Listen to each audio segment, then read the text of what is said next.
ये कहानी है जॉन नाम के मछुआरे की, जो हर रोज की तरह अपनी छोटी नाव लेकर समंदर में मछली पकड़ने निकलता है। लेकिन इस दिन कुछ अलग होता है।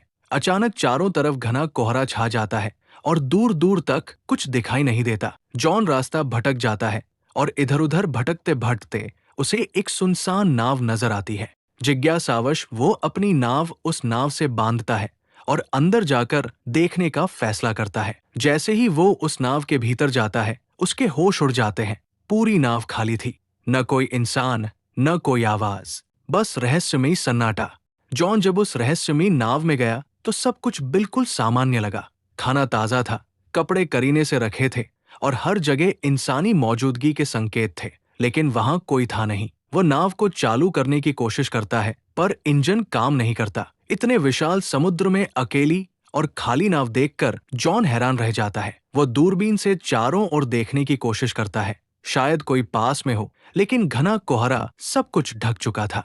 निराश होकर वो कंट्रोल रूम लौटता है और वहां पड़ा रेडियो ऑन करता है, मदद के लिए कोई संकेत भेजने के इरादे से। जॉन ने रेडियो पर संदेश भेजा, ये नाव समंदर में फंसी है, कोई सुन रहा हो तो जवाब दे। संदेश भेजने के बाद उसने सोचा कि अब अपनी छोटी नाव से लौट जाना चाहिए। लेकिन जब वो बाहर आया तो उसकी नाव वहां नहीं थी, जबकि उसने उसे अच्छे से बांधा था। उसकी हैरानी और बढ़ गई जब देखा कि अब चारों ओर फैला कोहरा भी अचानक साफ हो गया था और आसमान एकदम खुला था। अब दोपहर का समय हो चुका था। जॉन को समझ नहीं आया कि ये सब क्या हो रहा है। वापस लौटने का कोई और रास्ता न देख वो उसी खाली जहाज पर लौट आया और नक्शे के सहारे रास्ता ढूंढने लगा। जॉन अब ये समझने की कोशिश करता है कि वो आखिर है कहाँ और अपने घर कैसे लौट सकता है। परेशानी ये थी कि उस रहस्यमयी नाव का इंजन खराब था। अगर उसे बचना था तो किसी भी हाल में इंजन को ठीक करना ही था। वो पूरे जहाज में टूल बॉक्स तलाशता है और कड़ी मेहनत के बाद इंजन ठीक कर लेता है। उसके लिए ये एक बड़ी राहत थी। अब नाव चालू हो चुकी थी और दिशा भी धीरे धीरे समझ आने लगी थी। लेकिन खतरा टला नहीं था। जॉन कंट्रोल रूम में जाकर फिर से रेडियो से संपर्क करता है, मगर इस बार भी कोई जवाब नहीं आता। सब कुछ अब भी रहस्य में डूबा था। फिर वो लड़का ऊपर आता है और उसे अचानक टॉयलेट जाना पड़ता है। कोई आसपास नहीं था तो वो सोचता है कि समंदर में ही कर लेता हूँ। जैसे ही वो किनारे जाता है, अचानक किसी ने पीछे से उसे धक्का दे दिया। वो सीधा पानी में गिरता है। हालत बेहद खतरनाक थी, लेकिन उसने रील को पकड़कर किसी तरह खुद को डूबने से बचा लिया। हवा और पानी का दबाव इतना ज्यादा था कि वापस नाव तक आना मुश्किल हो गया, मगर उसने हार नहीं मानी, हिम्मत जुटाई और धीरे धीरे रील के सहारे खुद को खींचते हुए फिर से नाव पर चढ़ाया। इस सब के बीच उसका काम पूरा नहीं हो पाया तो वो दोबारा टॉयलेट जाने लगा। जैसे ही वो नीचे पहुंचा, अचानक किसी ने जोर से दरवाजा बंद कर दिया। जॉन ने पहले इसे हवा का असर समझा और ध्यान नहीं दिया, लेकिन जब बाहर निकलने की कोशिश की तो देखा कि दरवाजा अंदर से बंद हो चुका है। अब वो हैरान रह गया। उसने दरवाजा खोलने की हर कोशिश की, यहाँ तक कि जेब से एक सिक्का निकालकर ताले में फंसाकर भी खोलने की कोशिश की, मगर सब बेकार गया। अब उसे लगने लगा कि इस जहाज पर वो अकेला नहीं है, कोई है जो उसे परेशान कर रहा है, जो दिखता नहीं लेकिन हर वक्त मौजूद है। उसे लगने लगा जैसे कोई उसके साथ बेरहमी से खेल रहा हो। वो जोर से चिल्लाया, कृपया जो भी हो दरवाजा खोल दो, मैं कोई चोर नहीं, बस देखने आया हूँ। लेकिन कोई जवाब नहीं आया। अब उसे समझ आ गया कि मदद की उम्मीद बेकार है। वो कीबिन की तरफ बढ़ा और अंदर जाकर जो देखा उससे उसकी रूह कांप गई। वहां खून के धब्बे थे। डरावना माहौल था, पर उसने डर को नजरअंदाज किया और एक कैंची उठाकर दरवाजा खोलने की कोशिश की, लेकिन ताला अब भी नहीं खुला। तभी पूरी नाव जोर जोर से हिलने लगी, जैसे कुछ बड़ा होने वाला हो। जॉन बेहद घबराया हुआ था। तभी उसकी नजर ऊपर की एक खिड़की पर पड़ी। वो किसी तरह उस खिड़की से बाहर निकला और चारों ओर देखा। दूर से एक विशाल कार्गो जहाज उसकी ओर आता नजर आया। उसकी दिशा सीधी उसी नाव की ओर थी। जॉन को समझ आ गया कि अगर वो जहाज टकराया तो सब खत्म हो जाएगा। अब उसे हर हाल में अपनी जान बचानी थी। उसने सिग्नल देने का सोचा, लेकिन उसके पास कुछ था नहीं। उसने तुरंत अपनी शर्ट उतारी और जोर जोर से लहराने लगा ताकि कार्गो जहाज का कोई उसे देख सके।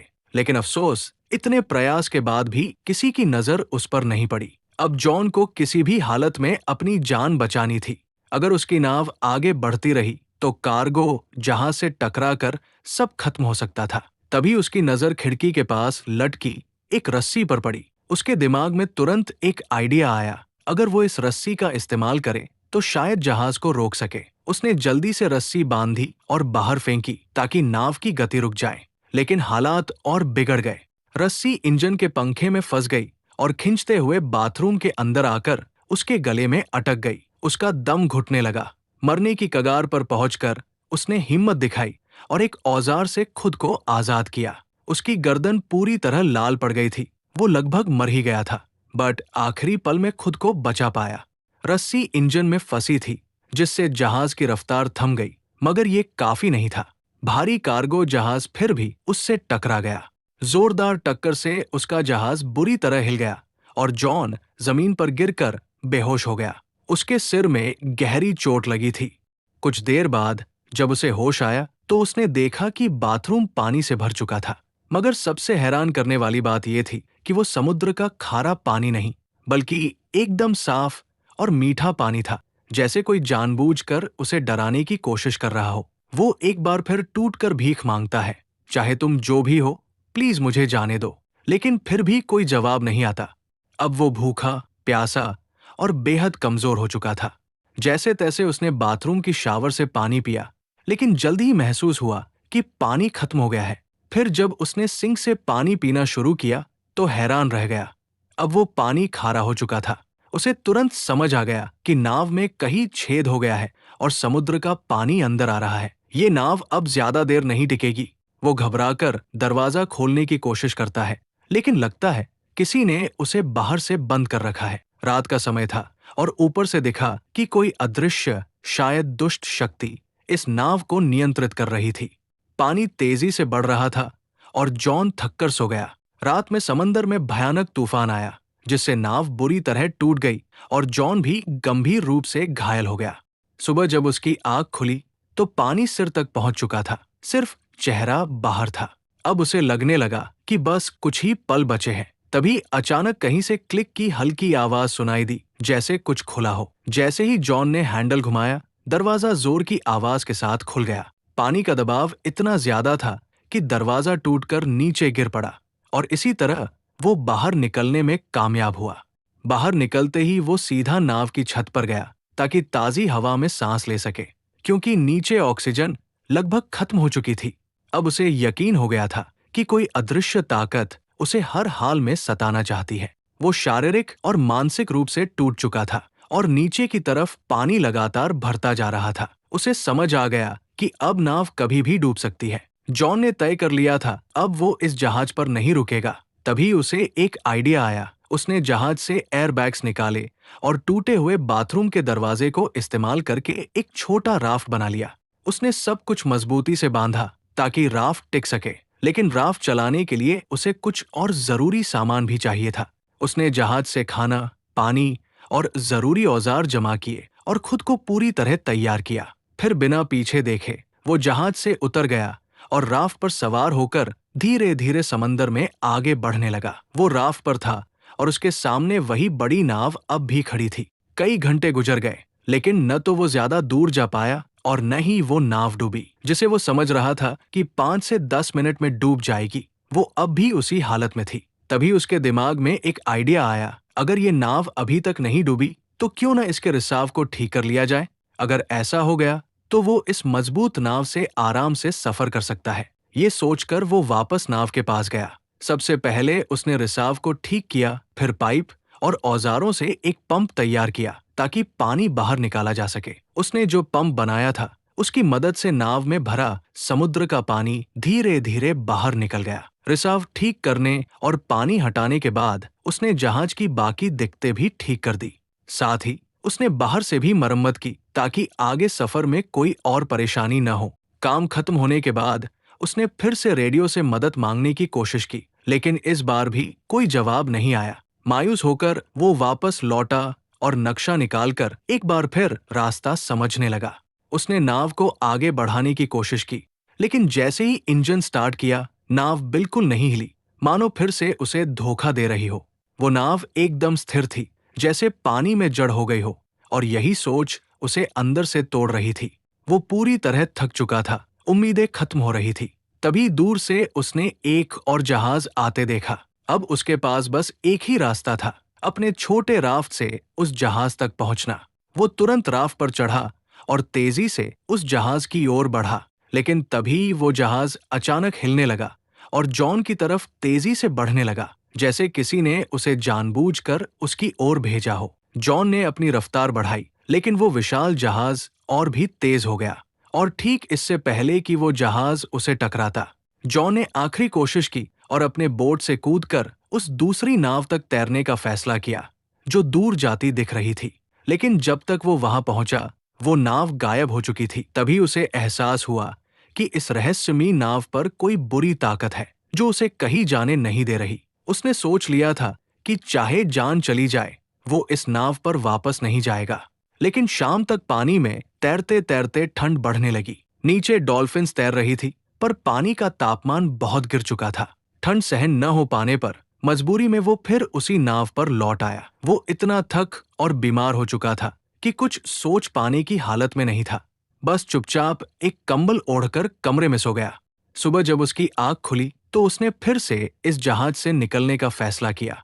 लेकिन अब एक और झटका मिला। कमरे का दरवाजा बंद था। वो घबरा गया और धीरे धीरे मानसिक रूप से टूटने लगा।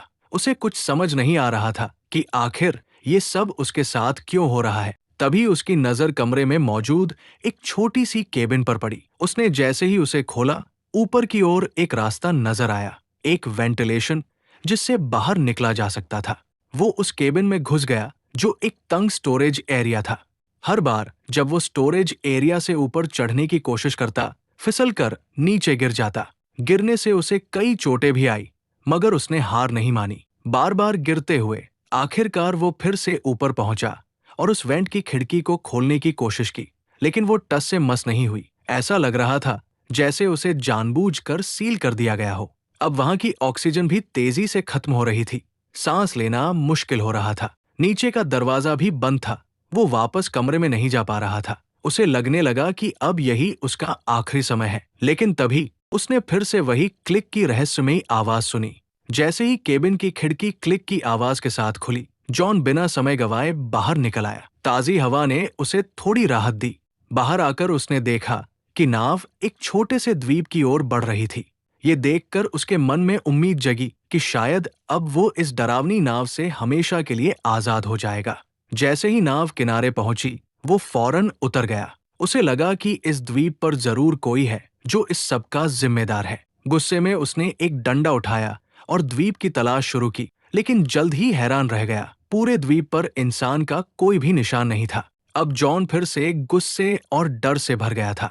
जैसे ही वो उस द्वीप से बाहर निकला, एक नया दृश्य उसकी आंखों के सामने आया। वही रहस्यमयी नाव जो उसे यहाँ लाई थी, अब शांत समंदर में आगे बढ़ रही थी, जैसे किसी और शिकार की तलाश में हो।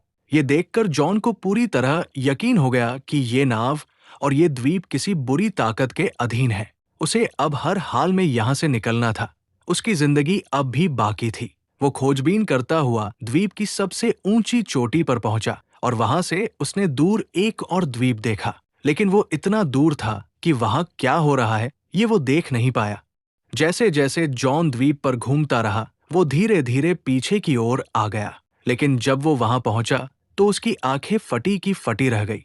ये वही जगह थी जहां से उसकी यात्रा की शुरुआत हुई थी। सब कुछ वैसा ही था। वही उसकी पुरानी नाव ठीक उसी जगह बंधी हुई, और वही लोग, जैसे कुछ बदला ही न हो। पूरा माहौल पहले जैसा था, जैसे कुछ हुआ ही नहीं। जॉन एकटक सब देख रहा था।